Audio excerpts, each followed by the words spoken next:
Pessoal, tudo bem? Tô deitado aqui agora para trocar a lâmpada do farol de neblina. Vou mostrar para vocês aqui. Caindo água. Tá caindo água aqui.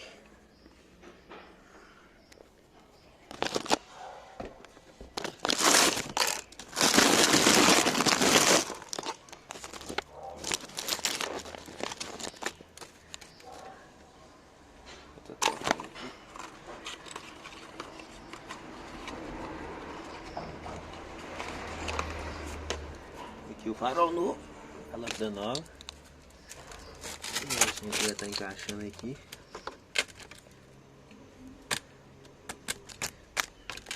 Vou fazer o encaixe lá em cima primeiro que fica mais fácil. A visibilidade que é ruim.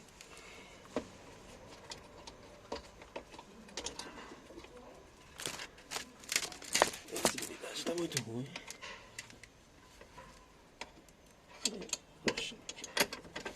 Encaixo aqui, girou.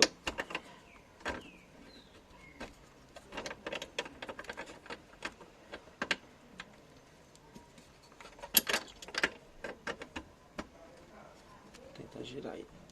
Ainda não entrou. Agora entrou. Vou ver que ele tá reto.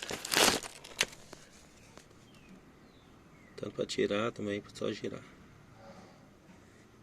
No caso, para tirar, ele tem uma presilha lateral direita e esquerda, é só abrir ela que ele desencaixa.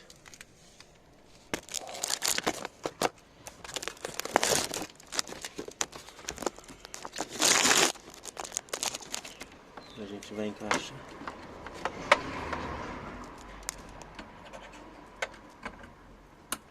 Beleza, encaixou. Conectado. Está conectado, encaixado as presilhas.